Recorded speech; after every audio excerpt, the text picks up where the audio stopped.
Assalamualaikum warahmatullahi wabarakatuh. Bismillahirrahmanirrahim. Alhamdulillahirabbil alamin. Allahumma salli wa sallim ala sayyidina Muhammadin. Qala subhanaka la ilma lana illa ma 'allamtana innaka antal alimul hakim. Wa qala rabbi shrah li sadri wa yassir li amri wa hlul 'uqdatam min lisani yafqahu qawli. Alhamdulillah, bersyukur pada Allah Subhanahu wa taala di subuh hari ke-22 Ramadan 1447 Hijriah, kita masih dimudahkan Allah untuk bangun melaksanakan salat malam sebelum salat subuh. Mudah-mudahan kita semua dimudahkan Allah untuk qiyam Ramadan, qiyamul lail sepanjang Ramadan, dan qiyamul lail tidak tinggal setelah Ramadan nanti insyaallah. Salawat berangkai salam pada Rasulullah sallallahu alaihi wasallam.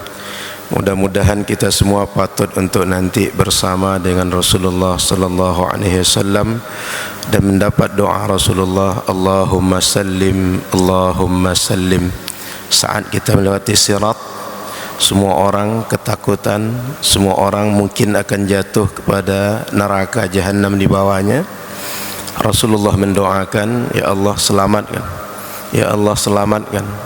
Yang didoakan oleh Rasul adalah umatnya, umat itu adalah kita. Semoga kita termasuk yang didoakan oleh Rasulullah sallallahu alaihi wasallam. Amin ya rabbal alamin. Bapak Ibu yang dirahmati Allah Subhanahu wa taala, sebelum kita membacakan surah An-Nazi'at dan tadabbur surah An-Nazi'at, kita bacakan Fatihah. Semoga Allah berikan rahmat yang luas kepada Oma Hajah Rohana, kepada kita semua, kepada orang tua kita yang sudah wafat, orang tua kita yang masih hidup. Semoga Allah tambahkan rahmat, hidayah dan keberkahan dalam hidup. Ala hadiniya wa ala kulli niyatin salihah. Al-Fatihah. A'udzu billahi minasyaitonir rajim. Bismillahirrahmanirrahim. Alhamdulillahirabbil alamin. Arrahmanir rahim. Maliki yaumiddin. Iyyaka na'budu wa iyyaka nasta'in.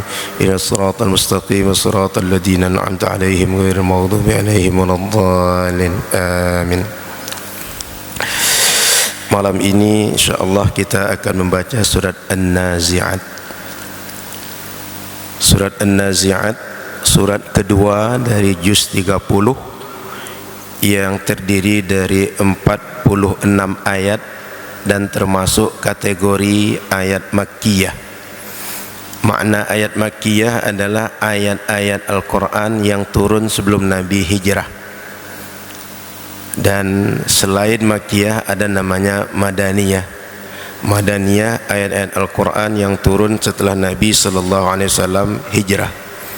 Maka ada sebagian ayat yang turun di perjalanan Nabi, ada yang turun di dalam safar Nabi melaksanakan berbagai hajat. Tetapi bila dia masuk kepada kategori sebelum Nabi hijrah disebut dengan Makkiyah, dan setelah Nabi hijrah disebut dengan Madaniyah. Di antara karakteristik ayat-ayat Makkiyah adalah fokus untuk menanamkan akidah, karena fase itu fase untuk menanamkan kepada umat keyakinan, mengenalkan agama, yakin kepada Allah Subhanahu wa taala. Dan fase Madaniyah lebih banyak kepada amal, sebab ketika fase Madaniyah berbagai keyakinan yang mesti diyakini umat Islam mereka sudah tahu, sudah tertanam pada diri mereka. Keyakinan itu tinggal digiring untuk beramal. Maka keyakinan yang menggiring untuk beramal tadi dijelaskan oleh ayat-ayat Madaniyah. Bismillahirrahmanirrahim. Wan nazi'ati gharqa wan nashitati nashta was sabihati sabha fassabiqati sabqa falmudabbirati amra. Kata Imam An-Nasafi, sebaiknya kalau membaca surat An-Nazi'at ini wakafnya itu pada falmudabbirati amra, tidak wakaf pada ayat-ayat sebelumnya, tetapi sebaiknya wakaf di fal mudabbirati amra. Kata beliau, li'annahu law wasala la sara yawmun zarfun al-mudabbirat wa qad inqadha tadbirul malaika fi dhalikal yawm. Karena kalau disambungkan nanti ayat setelahnya yang berbunyi yauma tarjufur rajifah, yauma sebagai zarf daripada al-mudabbirat. Maka secara tajwid, jika kita ingin membaca ayat ini dengan tajwid yang benar, berhentilah pada fal mudabbirati amra. Apa maksud daripada ayat-ayat yang kita baca tadi? Wan nazi'ati gharqa. Allah Subhanahu wa taala bersumpah dengan para malaikat yang ketika mencabut nyawa, mencabutnya dengan keras. Terutama ketika mencabut roh dari orang-orang kafir, sehingga ketika mencabut dengan keras dari jasadnya, bahkan mencabut dari anamiliha, mulai dari ujung-ujung kukunya, dicabut dengan keras oleh malaikat itu. Kemudian wan nasyitati nashta, dan demi malaikat yang ketika mencabut arwah itu, cabut roh dari setiap orang itu, dia mencabut dengan lembut, macam kita memasukkan ember atau gayung ke dalam sumur. Saat kita naikkan ke atas supaya air tidak tumpah, itu pelan-pelan naik ke atas. Sumur orang lama dimasukkan ke bawah pakai tali, lalu dinaikkan ke atas supaya air banyak terbawa, tidak banyak tumpah, diangkat pelan-pelan. Orang beriman, orang-orang amal soleh, ketika dicabut nyawanya oleh malaikat, dicabut macam air yang dinaikkan dari sumur dengan pelan-pelan. Jadi tidak keras macam yang pertama tadi. Wasabihati sabha, dan demi malaikat yang dia bertasbih kepada Allah Subhanahu wa taala, yang mereka bertasbih kepada Allah siang dan malam, bertasbih kepada Allah tidak ada hentinya, tidak ada bosan. Dan mereka kepada malaikat ini ketika disuruh oleh Allah bertasbih, dia hanya bertasbih. Karena malaikat itu kalau Allah perintah tak pernah maksiat, tidak pernah ingkar kepada Allah, tidak pernah melakukan selain apa yang diperintahkan. Fasabiqati sabqa, dan demi malaikat yang dia segera membawakan amal kita, amal-amal terbaik segera dibawakan kepada Allah Subhanahu wa taala. Fal mudabbirati amra, dan demi malaikat yang Allah perintahkan untuk mengatur semua apa yang terjadi di alam semesta. Sehingga Allah Subhanahu wa taala pada 5 ayat pertama ini memberikan sumpah kepada manusia dengan malaikat-malaikat dengan beberapa fungsinya. Ada malaikat yang mencabut nyawa dengan keras, mencabut nyawa dengan lembut, ada malaikat yang bertasbih, ada malaikat yang mengatur alam semesta. Dalam rangka apa? Dalam rangka menjelaskan kepada mereka bahwa manusia ini la tab'atsunna, kalian semua pasti akan dibangkitkan oleh Allah Subhanahu wa taala. Sebab orang kafir tidak yakin setelah kita nanti mati lalu berada di alam barzakh akan bangkit lagi lalu dihisab oleh Allah Subhanahu wa taala. Allah kemudian menjawab, kalian semua pasti akan hidup kembali, kalian semua pasti akan dibangkitkan oleh Allah. Maka Allah bersumpah untuk memastikan bahwa manusia akan dibangkitkan dengan malaikat-malaikat dengan perannya yang tadi sudah kita sebutkan. Kemudian ketika dibangkitkan itu Allah menceritakan yauma tarjufur rajifah tatba'uha radifah. Ketika nanti Allah bangkitkan manusia, itu Allah bangkitkan manusia hanya dengan tiupan sangkakala, dan saat ditiup oleh Allah Subhanahu wa taala terjadilah goncangan yang kuat, goncangan yang dahsyat, Setelah terjadi tiupan pertama, langsung disusul oleh tiupan yang kedua. Tiupan pertama semua yang bernyawa mati. 40 tahun setelahnya terjadi tiupan yang kedua, semua yang tadi dimatikan dibangkitkan kembali oleh Allah, berkumpul di mauqif untuk nanti menghadapi perjalanan akhirat yang sangat panjang. Sehingga ayat ini menjelaskan kepada kita bahwa manusia ini pasti akan dibangkitkan Allah, dan saat Allah membangkitkan itu mudah bagi Allah Subhanahu wa taala, tidak payah, tidak perlu mendatangkan setiap orang dari berbanyak tempat, membangkitkan setiap orang dari banyak tempat. Cukup dengan tiupan, semua yang bernyawa mati, yang mati akan bangkit berkumpul di mauqif.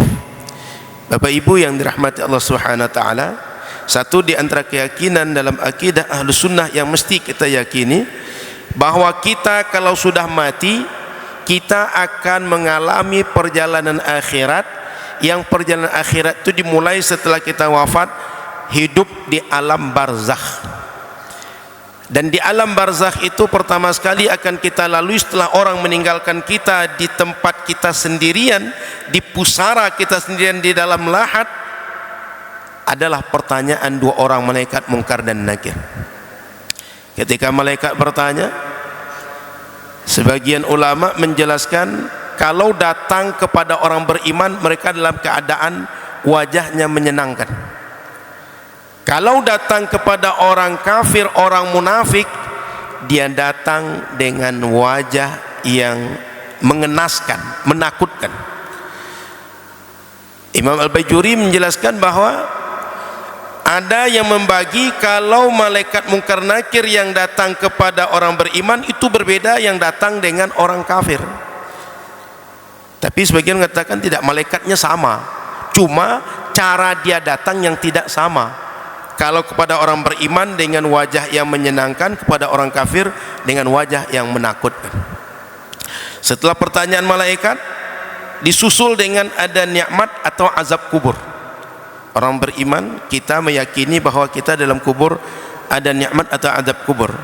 Di antara bukti bahwa ada azab kubur itu nanti, Nabi mengajarkan kepada kita doa berlindung daripada azab di dalam kubur. Itu di antara bukti bahwa azab kubur itu ada. Karena sebagian sekte dalam Islam, contoh Mu'tazilah, tidak meyakini ada azab kubur. Bagi mereka, bagaimana mungkin orang diazab sementara belum dihisab, belum ditimbang amalnya. Tapi dalam Quran Allah katakan, an-naru yu'raduna 'alaiha bil ghuduwi wal 'ashi. Neraka itu dirasakan kepada orang-orang yang di dalam kubur, yang mereka adalah orang munafik, orang kafir. Setiap pagi dan sore mereka merasakan panasnya, mereka merasakan tidak nyamannya neraka itu. Orang Mu'tazilah tak yakin, karena bagi mereka kalau sudah dihisab, ditimbang amal, wajar orang dibalas. Ini kan belum dihisab, belum ditimbang, bagaimana mungkin mereka diberikan azab di dalam kubur mereka. Lalu setelah nikmat dan azab kubur, kita setelah itu dibangkit, akan terjadi kiamat, ditiup trompet yang pertama. Setelah terjadi kiamat, maka semua yang berbau dunia meninggal. Manusia, alam semesta hancur, punah. Setelah kiamat, ditiup trompet kedua, semua yang bernyawa bangkit kembali, berkumpul di mauqif. Saat di mauqif itu matahari dekat di atas kepala, dan di badan kita tak satu pun ada yang melindungi kita dari panas itu. Kondisi kita bangkit ketika itu bahkan digambarkan seperti baru lahir dari rahim orang tua. Kalau laki-laki yang belum berkhitan, waktu itu belum berkhitan, kondisinya berkumpul di tempat yang sangat dekat dengan matahari. Kita bayangkannya, anggaplah lampu ini di atas kepala kita, dekat. Sekarang matahari yang jauh itu, di malam hari supaya sejuk kita dalam Masjid Hajah Rohana, kita perlu banyak kipas, kita perlu pendingin udara supaya kita sejuk di malam hari. Nanti bayangkan, matahari yang sangat panas itu bukan matahari dunia, tapi matahari akhirat dekat di atas kepala, tak ada yang menutupi badan kita. Di antara orang yang tak merasakan panasnya saat itu adalah anak-anak muda yang dia tumbuh, dia berkembang, dia besar dalam ketaatan kepada Allah. Orang-orang yang qalbuhu mu'allakun bil masajid, hatinya terpaut dengan masjid. Kalau sudah ada dalam masjid, nyaman di masjid, maunya berlama-lama di masjid untuk ibadah, lama-lama di masjid untuk i'tikaf, lama-lama di masjid baca Quran, lama-lama di masjid untuk pengajian, lama-lama di masjid untuk berzikir. Dan kalau sudah keluar dari masjid, pengen segera masuk masjid lagi. Orang itu tak akan merasakan panasnya api neraka nanti.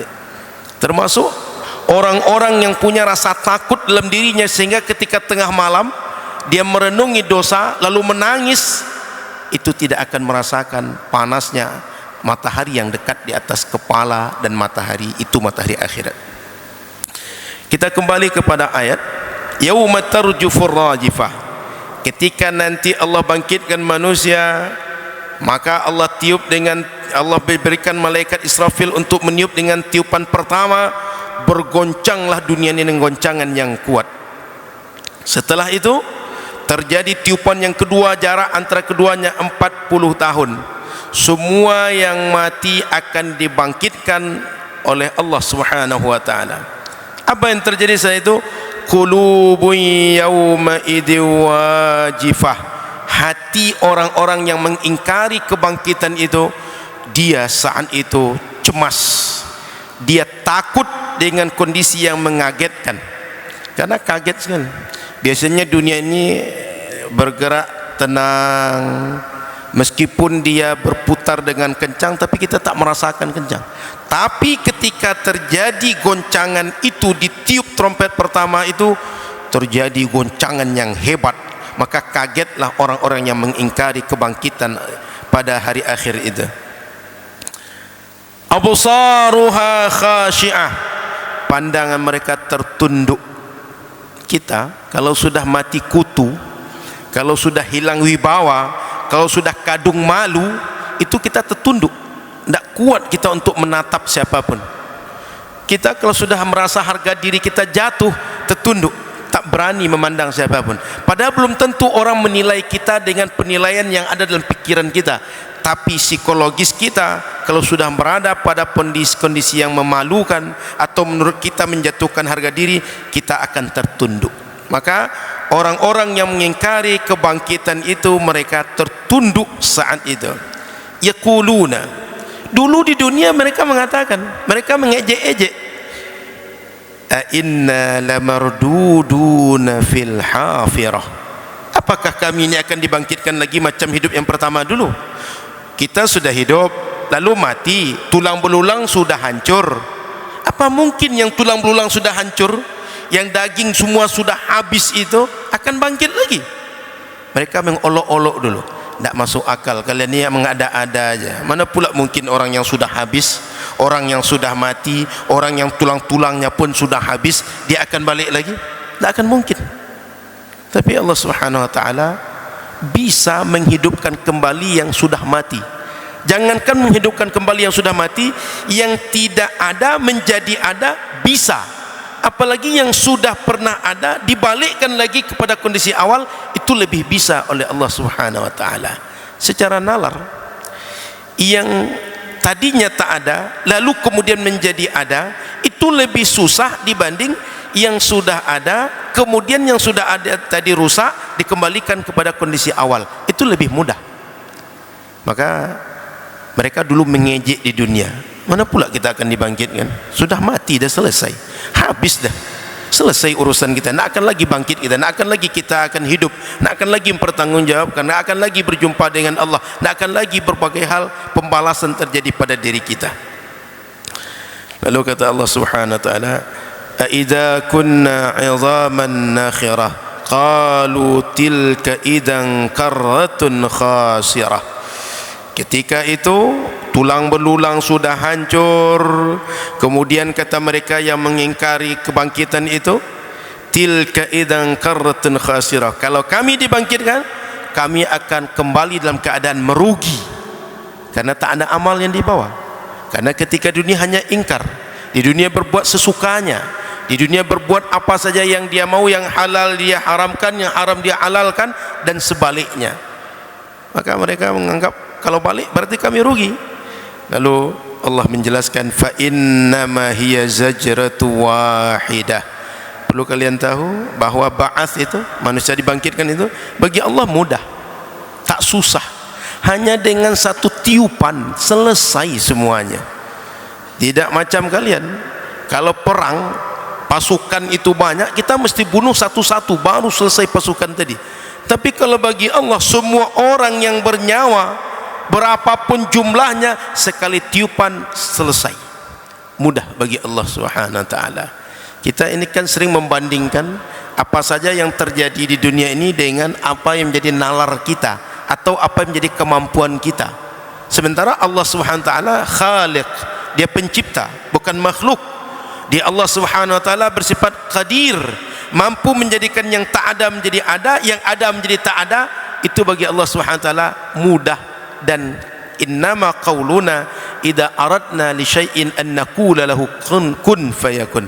Bagi Allah, kalau mau sesuatu, ingin terjadi apa saja yang dia kehendaki, cukup kun fayakun. Matikan, maka mati yang disuruh Allah mati. Hidupkan, maka hidup semua yang Allah jadikan hidup itu. Tak berat, tak susah. Cuma orang-orang yang mengingkari kebangkitan, mereka membayangkan semua perbuatan Allah itu seperti perbuatan mereka. Oleh karena itu bagi mereka susah mengimani keyakinan seperti ini. Fa idahum bis-sahirah. Lalu Allah Subhanahu wa taala ketika mereka mengingkari kebangkitan tadi, Allah katakan bahawa itu hanya sekali tiupan selesai semuanya. Dan setelah tiupan itu terjadi, manusia dibangkitkan. Saat dibangkitkan, mereka sudah berkumpul di padang mahsyar setelah tadinya mati, hidup kembali. Ada yang mengatakan Sahirah ini nama tempat di dekat Syam yang dekat juga dengan Al-Maqdis, Palestina. Hal ataka hadithu Musa. Berpindah cerita, Allah bertanya kepada kita, tidak ingatkah kalian dengan kejadian ketika Nabi Musa? Apa kejadian Nabi Musa itu? Saat Nabi Musa idnadahu rabbuhu, saat Nabi Musa dipanggil oleh Allah. Di mana dan kemana? Bil wadil muqaddasi Tuwa. Dipanggil Nabi Musa ke lembah yang bernama lembah Tuwa. Idhab ila Fir'aun. Di lembah itu, di lembah Tuwa yang disucikan itu, Nabi Musa diperintahkan Allah, idhab ila Fir'aun, pergilah Musa berdakwah kepada Fir'aun. Innahu tagha, karena Fir'aun ini sudah melewat batas, perbuatannya sudah terlalu melampau ketika di dunia. Fakul hallaka ila an tazakka, sampaikan oleh engkau Musa kepada Fir'aun, Fir'aun, maukah engkau kami sucikan dari segala maksiat yang kau buat selama ini, dari perbuatan melampau batas yang kau buat selama ini, sehingga engkau disucikan Allah dari segala kesyirikan, dari segala kekafiran, dari segala maksiat, dan engkau beriman dan taat kepada Allah Subhanahu wa taala. Wa ahdiyaka ila rabbika fatakhsha, kami tunjukkan engkau untuk mengenal Allah Subhanahu wa taala dengan menyebutkan sifat-sifatnya, menyebutkan tentang bagaimana dia, sehingga engkau akan takut kepada Allah Subhanahu wa taala.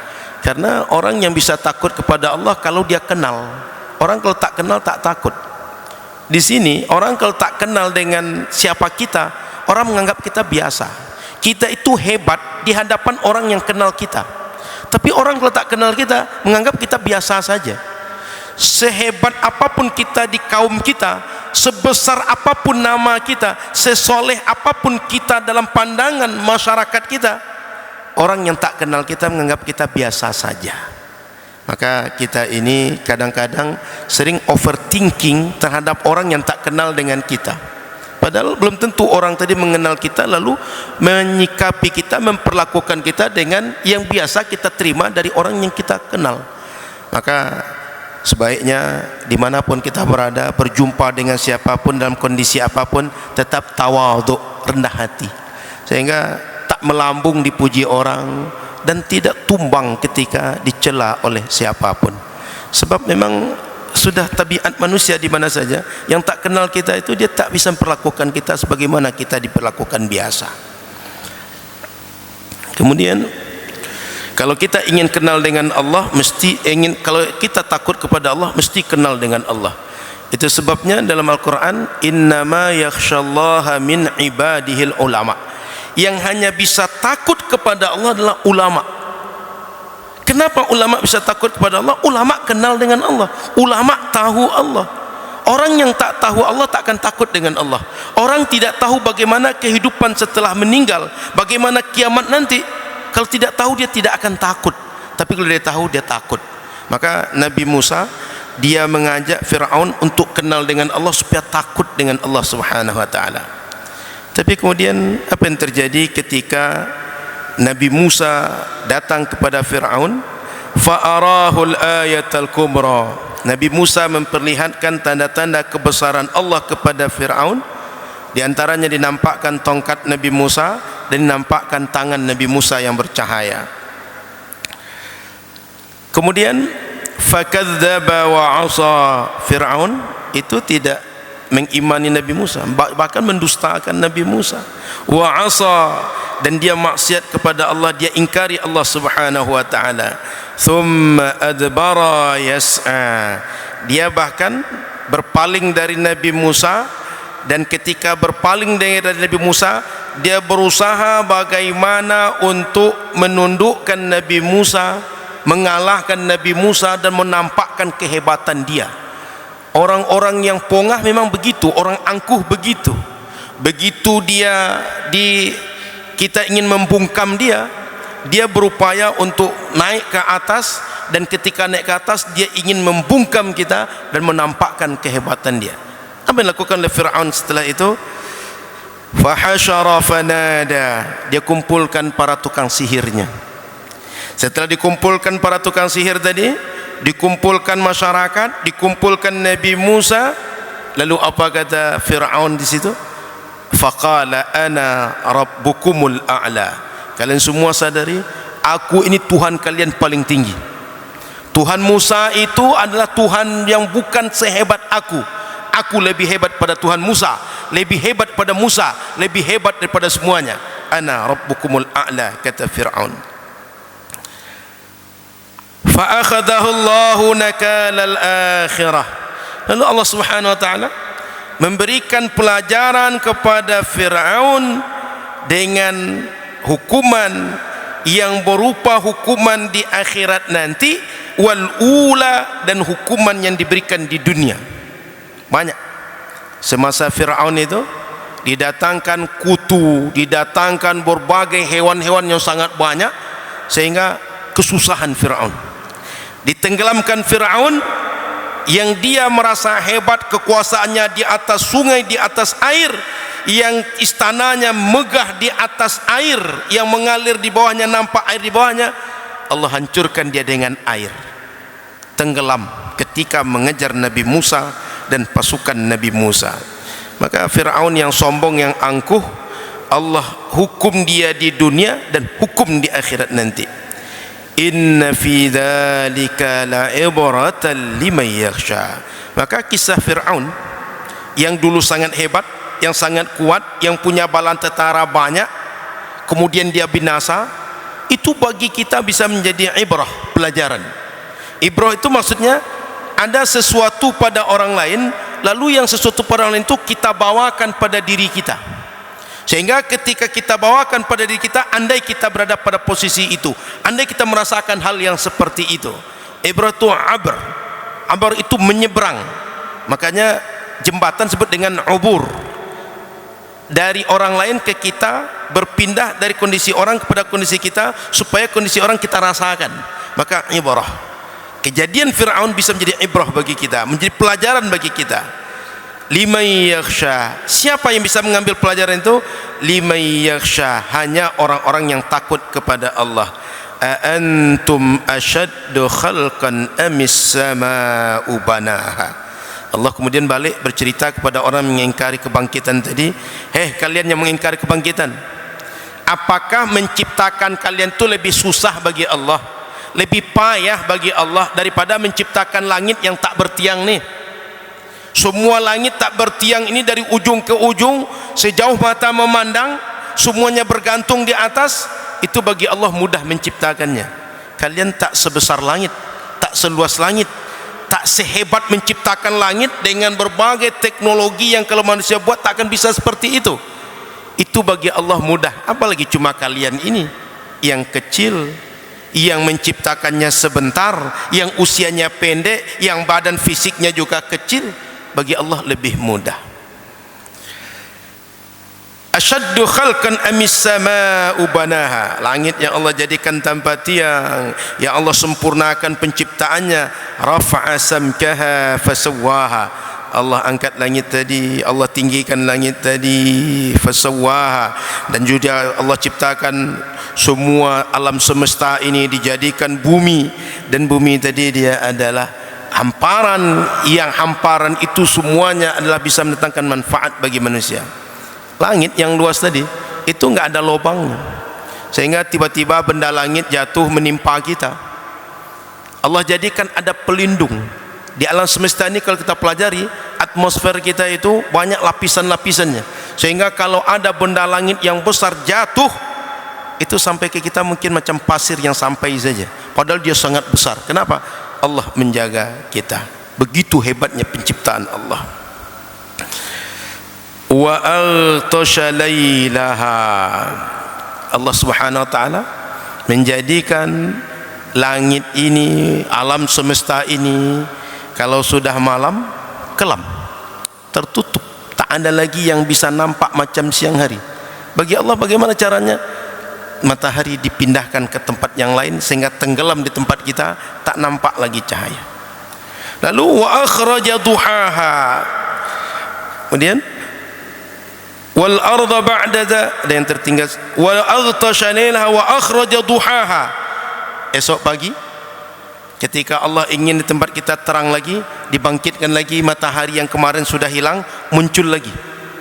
Bagi Allah menjadikan pertukaran siang dan malam itu hanya matahari hilang timbul, sehingga menciptakan kalian yang tidak sebesar matahari, yang tak sebesar bulan, itu lebih mudah lagi. Karena menjadikan bulan malam hari bercahaya, matahari siang bercahaya, yang besar itu bagi Allah mudah. Apalagi menciptakan kalian yang tak sebesar matahari dan bulan, lebih mudah lagi. Sehingga orang kalau bernalar, kalau dia mampu menghayati, nengok matahari, nengok bulan, menengok pertukaran siang dan malam, itu dia akan bisa memikirkan bahwa menjadikan siang berubah jadi malam, malam berubah jadi siang, bagi Allah mudah. Apalagi kita yang tadinya mati kemudian hidup, yang hidup kemudian mati, bagi Allah lebih mudah lagi, karena kita tak sebesar itu, tak sehebat itu. Kemudian akhraja minha ma wal arda ba'da dzalika dahaha. Kemudian Allah jadikan alam semesta ini dengan hamparan. Dan ketika hamparan-hamparan itu ada, akhraja minha ma'aha wa mar'aha. Allah jadikan dari alam semesta itu keluar air, sehingga dengan air tadi Allah jadikan dari awan turun hujan, dari bumi keluar berbagai tunas, berbagai tanaman, yang alam mati jadi hidup, yang tadinya tak ada apa-apa, turun hujan, keluar umbi, keluar tunas, keluar akar, jadi tanaman. Semua itu kemudian menjadi gambaran pertama bagi kita, yang tadi tak ada apa-apa, ketika turun hujan bagi Allah keluar mudah, yang tak ada menjadi ada. Apalagi sekedar yang sudah ada dibangkitkan menjadi ada, bagi Allah mudah. Maka Allah jadikan di alam semesta hujan turun, lalu dari bumi keluar tanaman. Akhraja minha ma'aha wa mar'aha wal jibala arsaha.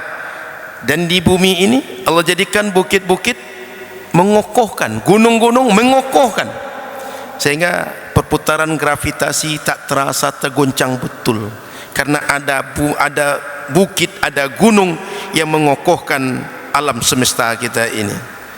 Mata'an lakum wa li'an'amikum, semua yang Allah berikan, hujan turun, kemudian tanaman yang tumbuh, ini menjadi nikmat untuk kita, menjadi karunia untuk kita, menjadi karunia untuk hewan-hewan ternak yang kita punya, menjadi karunia untuk semua yang ada di sekitar kita.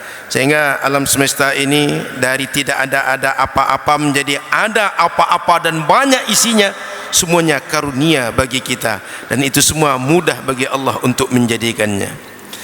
Fa idza ja'atit tammatul kubra, maka ingatlah oleh kalian, nanti akan terjadi tammatul kubra, terjadi sebuah goncangan yang besar, tiupan yang nanti akan mengakhiri semua yang hebat, semua yang banyak yang ada di dunia ini.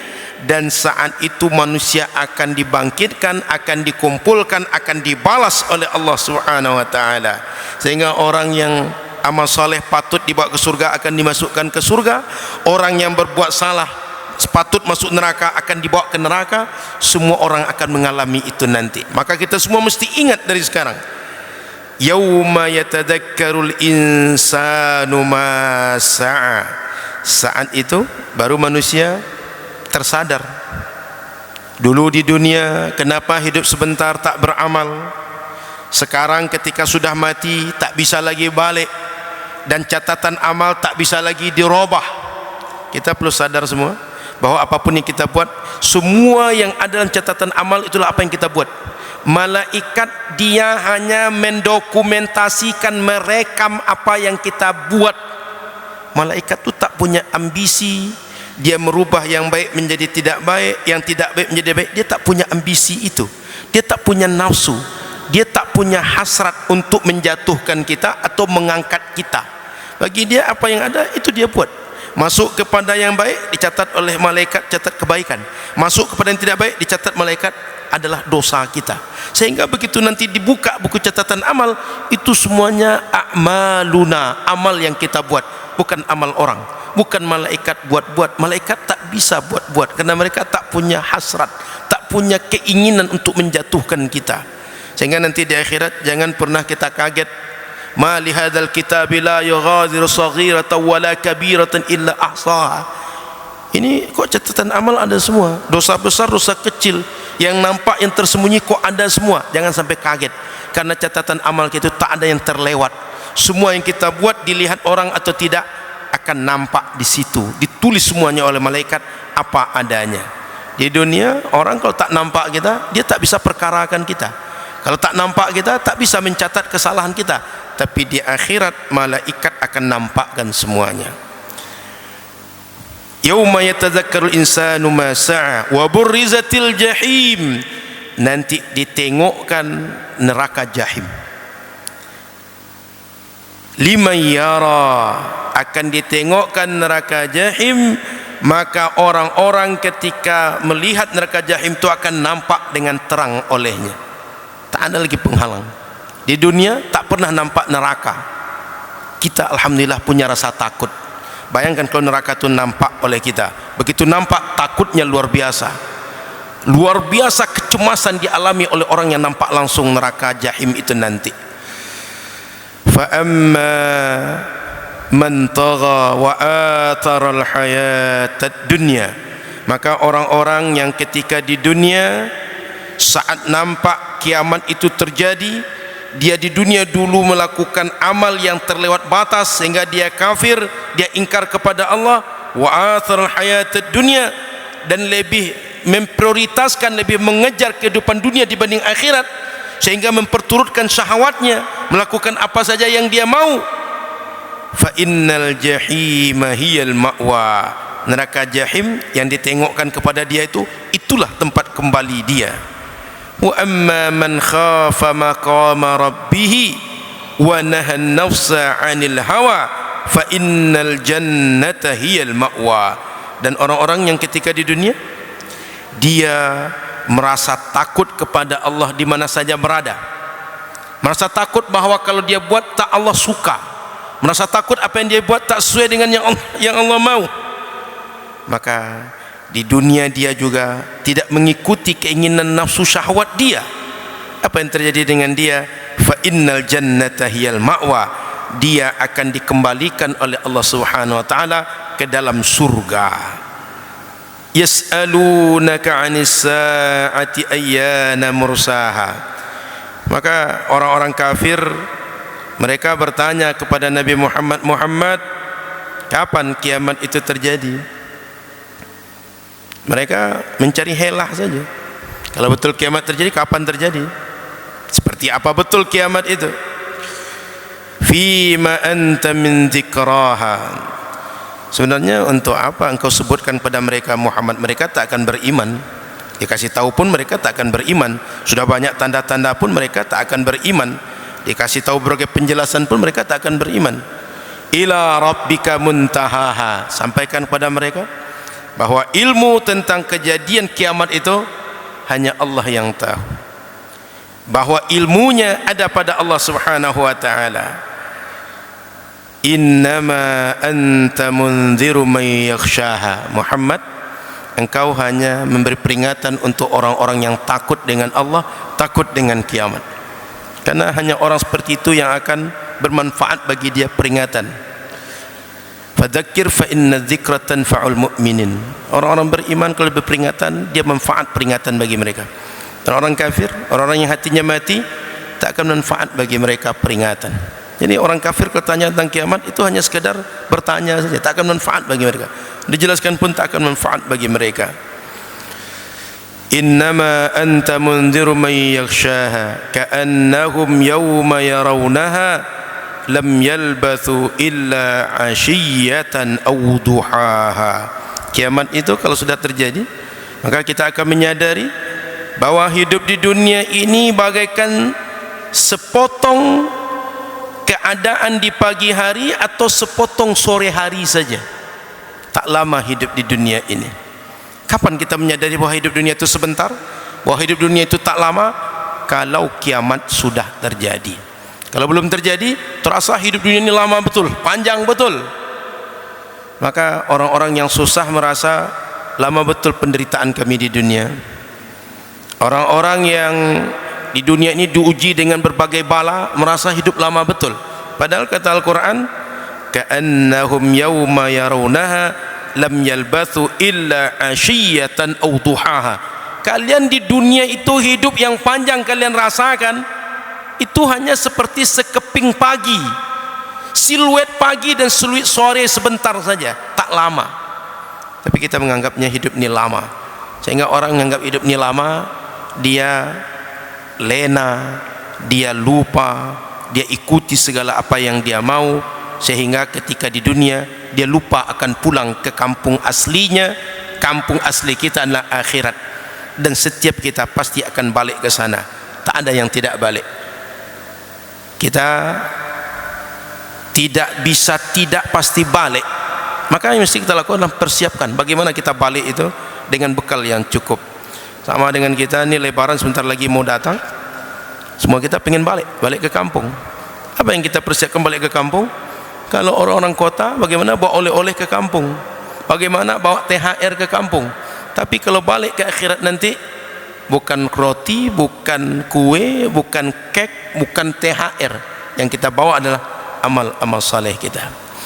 Maka dari surah An-Nazi'at yang kita baca tadi, di antara pelajaran yang bisa kita ambil, pertama, bahwa Allah Subhanahu wa taala bersumpah dengan malaikat. Biasanya kalau Allah bersumpah, objek sumpah itu adalah sesuatu yang bernilai di hadapan kita, atau yang dia punya kedudukan yang mulia. Oleh karena itu Allah bersumpah dengan itu. Dalam Al-Quran banyak sekali ayat Allah bersumpah dengan beberapa tanda-tanda kebesaran Allah yang ada di alam semesta.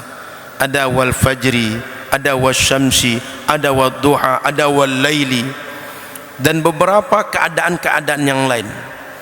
Maka Allah Subhanahu wa taala bersumpah untuk meyakinkan kita bahwa keyakinan terhadap manusia dibangkitkan itu pasti terjadi.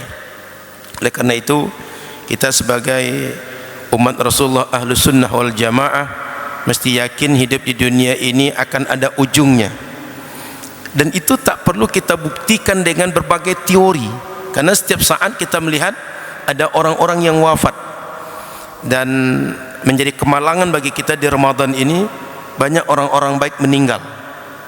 Di antaranya ulama besar dunia, Profesor Dr. Hasan Hitu, Rektor STAI Imam Syafi'i Cianjur, Jawa Barat, orang Suria, belajar dulu di Al-Azhar, karyanya banyak, ulama usul fikih, meninggal di Ramadan ini. Hari Ahad lalu meninggal ulama kita tanah Melayu, seorang ahli filsafat dari negeri Melayu, Syed Nagib Al-Attas di Malaysia. Berapa hari yang lalu juga meninggal Ustaz kita di Medan, Ustaz Mufti Ahmad Nasihin. Beliau yang menghidupkan majlis Arba'in ketika musim Rabiul Awal, sehingga hidup majlis-majlis Maulid Nabi dan orang berkumpul dengan majlis itu. Mungkin sekitar kita masih banyak orang-orang soleh yang meninggal. Di antaranya Allah panggil mereka. Dengan adanya orang setiap saat meninggal depan kita, ini menjelaskan kepada kita bahwa kita pun akan seperti mereka.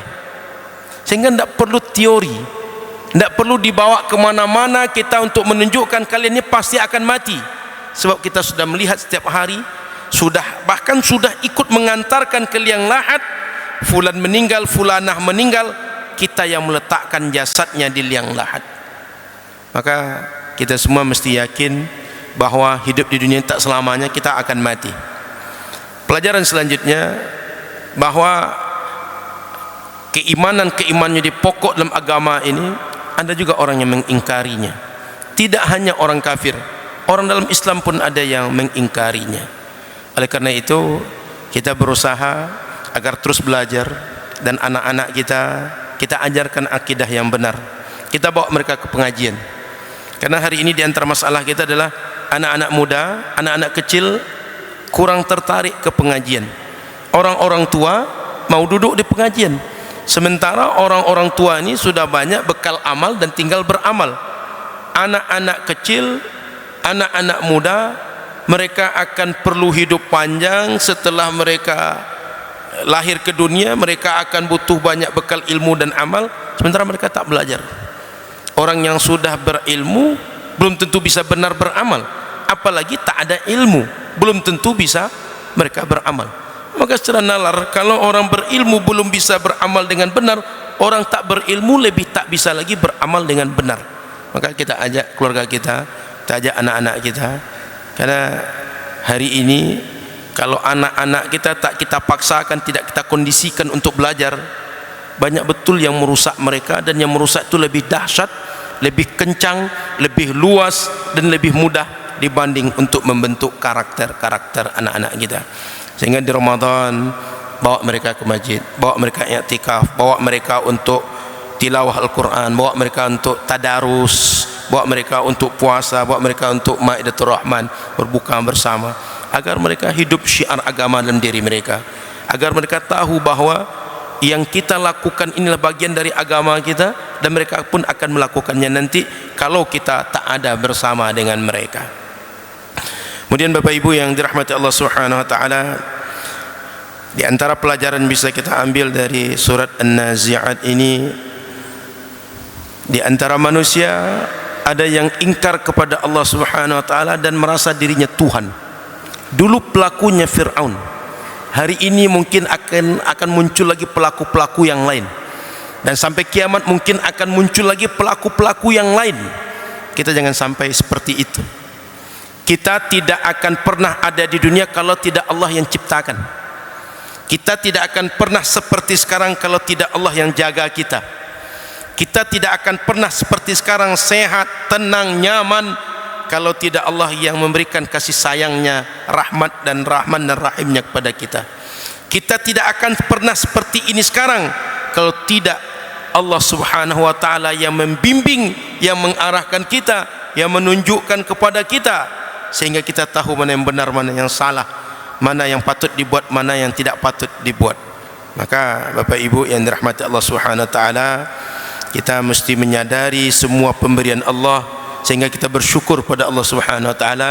Jangan seperti Firaun, dia merasa bahwa dia yang hebat sehingga dialah Tuhan, sementara dia tak bisa apa-apa kecuali kalau Allah yang memberikan segala karunia kepadanya. Pelajaran yang ketiga, bahwa supaya kita bisa takut kepada Allah dan bisa takut pada hari akhir, kita mesti tahu Allah, mesti kenal Allah, mesti kenal hari akhir. Maka kita mesti belajar akidah. Hari akhir satu di antara rukun iman yang 6, iman pada hari akhir. Maka kita semua mesti tahu keimanan yang pokok bagi seorang muslim, bukan cabang daripada akidah, tapi keimanan yang pokok. Setiap kita mesti tahu tentang hari akhir, mesti beriman dengan hari akhir. Supaya tahu, belajar. Ketika kita belajar, tahu, maka kita akan takut dengan hari akhir. Kalau kita tengok dalam hadis-hadis Nabi SAW dalam beberapa amal soleh mengingatkan kita supaya kita termotivasi beramal, itu mengaitkan dengan man kana yu'minu billahi wal yaumil akhir. Siapa saja orang yang beriman kepada Allah, beriman dengan hari akhir. Itu berapa hadis Nabi dimulai dengan itu.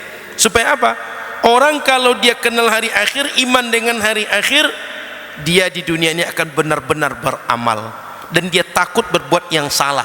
Sehingga ketika Nabi menyuruh, agama menyuruh, mereka akan berbuat apa yang disuruhkan oleh agama. Mereka akan meninggalkan apa yang dilarang oleh agama. Orang kalau tidak kenal, tidak takut. Tidak kenal, tak akan segan dengan kita. Tak kenal, tak tahu dengan akhirat, tak akan punya rasa takut dengan akhirat. Maka bagian dari anak-anak dibuat belajar tadi, yakinkan anak-anak kita diajarkan akidah. Yakinkan mereka bahwa Allah itu ada, Tuhan kita pasti ada, Tuhan kita pasti ada, dan dia akan menjadikan kehidupan dunia menjadikan kehidupan akhirat. Yakinkan kepada mereka. Tanamkan kepada anak-anak kita, tanamkan pada keluarga kita, tanamkan pada istri, tanamkan kepada pasangan kita, Allah pasti ada, hari akhir pasti ada, dan semua perjalanan manusia untuk perjalanan hari akhir itu pasti akan kita lalui. Tadi saya belum menyampaikan bahwa kita dibangkitkan lalu matahari dekat di atas kepala. Setelah dibangkitkan itu berkumpul di mauqif tadi, matahari dekat di atas kepala. Setelah itu kita akan dihisab oleh Allah. Sebelum dihisab, semua orang saat itu merasakan kondisi tidak enak dan mereka minta-minta kepada Allah, ya Allah, ini mau ngapain lagi nih? Kalau setelah ini akan ada perjalanan berikut, ada kegiatan berikutnya, selesaikanlah segera ya Allah. Ngapain kami lama-lama macam ini? Tak kuat kami macam ini lama-lama. Itu mereka minta-minta. Sehingga akhirnya mereka datang kepada Nabi Adam, datang kepada Nabi Nuh, pada Nabi untuk meminta agar segera Allah lakukan apa yang hendak terjadi setelah itu. Sampai akhirnya datang Nabi Muhammad, lalu Nabi Muhammad minta kepada Allah agar segera dilakukan hisab. Maka setelah itu hisab, ditimbang amal kita, ditagih pertanggungjawaban setiap kita. Setelah hisab baru mizan, al-waznu, ditimbang amal. Amal kita ini nanti akan dibentukkan Allah dengan bentuk zat. Setelah itu ditimbang macam neraca, ditaruh di situ amal-amal kita, amal solat, amal doa, amal kita tahajud, amal kita berzikir, amal kita baca Quran, amal menolong orang, amal kita i'tikaf, amal kita menyediakan perbukaan bagi orang yang puasa, amal kita berbagai kebaikan yang pernah kita buat di dunia, nanti akan nampak lalu ditimbang oleh Allah Subhanahu wa taala. Setelah ditimbang, lalu manusia akan lewat kepada sirat. Sirat itu jembatan yang sangat kecil, halus. Ada orang yang lewat di situ kalbarkil khatif, kencang macam kilat. Ada yang lewat di situ sekedip mata. Ada yang lewat di situ macam kuda kencang berlari. Ada yang lewat di situ tertatih pelan-pelan. Ada yang selamat, ada yang jatuh ke bawah. Di bawahnya neraka jahanam sudah menunggu. Jadi neraka jahanam di bawah, ujung ke ujungnya dibuatkan jembatan. Kita lewat di situ. Setelah itu baru merasakan telaga Nabi Muhammad. Setelah itu baru masuk surga atau masuk neraka. Lalu orang masuk surga mendapat nikmat, orang neraka masuk mendapatkan azab. Di dalam surga orang yang mendapat nikmat akan mendapat nikmat terbesar dalam surga, yaitu melihat Allah Subhanahu wa taala, ru'yatullah. Keyakinan ahlu sunnah wal jamaah berbeda dengan Mu'tazilah, bahawa kita yang masuk surga akan mendapat nikmat melihat Allah Subhanahu wa taala dalam surga nanti. Wujuhu yawma idzin nadhirah ila rabbiha nadhirah. Kalau Mu'tazilah tak meyakini itu. Kata mereka, nazirah itu kita melihat Allah dengan mata kepala kita, itu menunggu datangnya rahmat Allah, menunggu apa menjadi keputusan Allah setelah itu. Maka ini perjalanan akhirat yang akan terjadi, dan itu panjang. Di dunia ini hidup 70 tahun atau 60 tahun atau 50 tahun itu sebentar dibanding itu semua. Alam barzakh misalnya, kalau kita buat perbandingan tahun, sejak anak Nabi Adam, Habil dan Qabil pertama saling berbunuhan, sejak saat itu mati salah satunya, sampai sekarang masih di alam barzakh, belum selesai. Kalau nanti belum kiamat, masih alam barzakh. Sudah kiamat, lalu manusia dibangkitkan, baru selesai alam barzakh. Orang beriman di alam barzakh itu, dia tenang, kuburnya lapang, kuburnya sejuk, kuburnya terang, harum. Tapi orang kafir, orang munafik, kuburnya sempit, gelap, panas, dan bau di situ. Sehingga orang beriman ketika terjadi dibangkitkan, itu dia macam orang sedang tidur nyenyak dibangunkan. Nah, ini kenapa dibangunkan? Masih enak-enak tidur, kata dia. Tapi orang kafir, jangankan tidur, sebentar saja di sana dia merasakan kondisinya, luar lamanya, luar biasa. Ini sampai kapan? Sehingga Sayyidina Utsman bin Affan dalam kitab Irsyadul Ibad dijelaskan, beliau saat berada dekat kuburan menangis sejadi-jadinya, sampai air mata beliau bercucuran dari jenggot, dari jambang beliau, dari kumis beliau. Ada sahabat lain negur, ini kenapa Utsman? Kalau kita kumpul dengan Rasul halaqah macam ini enggak nangis macam itu, tapi di sini kenapa nangis? Beliau menunjuk ke kuburan, tengok itu kuburan. Innahu awwalu manzilin min manazil akhirah. Itu kuburan itu perjalanan pertama yang akan disinggahi di antara perjalanan-perjalanan akhirat kita yang akan kita lalui panjang saja itu. Kalau di situ mudah, fama ba'daha aisar. Yang setelah itu lebih mudah dilalui. Tapi kalau situ sulit, kalau di situ berat, setelah itu lebih susah untuk dilalui. Sehingga beliau membayangkan, kalau saya berada di dalam kubur itu seorang diri, saya susah, tak ada kalian, tak ada anak istri, tak ada Rasulullah, entah apa jadinya saya. Yang menangis itu Khalifah Utsman bin Affan, yang kalau sehari bisa khatam Quran sehari semalam 8 kali. 30 juz itu bisa selesai khatam 4 kali siang, 4 kali malam. 4 kali dalam siang, 4 kali dalam semalam. Jadi sehari semalam itu bisa khatam 8 kali. Bukan orang yang membaca Qul huwallahu ahad 3 kali lalu sebanyak 8 kali, bukan. 30 juz itu sehari semalam bisa selesai khatam 8 kali oleh Sayyidina Utsman bin Affan. Sayyidina Utsman bin Affan Zunnuraini, 2 anak Rasul yang dinikahinya. Sayyidina Utsman bin Affan seorang yang berkhidmah untuk Al-Quran, sehingga sampai sekarang kita mengenal Rasmul Utsmani. Tak ada orang hari ini yang baca Quran kecuali dia akan berhadapan dengan Rasmul Utsmani. Banyak amal jariah Sayyidina Utsman bin Affan. Tapi ketika berada depan kuburan, dia menangis sejadi-jadinya. Oleh karena itu, kita semua mesti menyadari, mesti mengetahui, mesti takut dengan perjalanan yang setelah ini amat berat, amat susah, amat menakutkan. Tapi bagi orang yang beramal, bagi orang yang di dunia ikhlas, bagi orang di dunia mengharapkan rahmat Allah, insyaAllah tak akan berat untuk dilalui. Kemudian yang terakhir, sebagai pelajaran bagi kita, Fir'aun yang hebat, Fir'aun yang pasukannya banyak, Fir'aun yang ketika itu sampai merasa dirinya Tuhan, sehebat itu pun, sebesar itu pun, dia pun akan takluk. Tak ada yang kuat, tak ada yang hebat, tak ada yang besar, tak ada yang power, tak ada yang super power. Di hadapan Allah semuanya adalah kecil, mudah, simple, dan bagi Allah tidak butuh lama untuk menjadikan punah binasa, mati, hancur siapapun dan apapun yang besar selain Allah Subhanahu wa ta'ala. Kullu syai'in halikun illa wajha.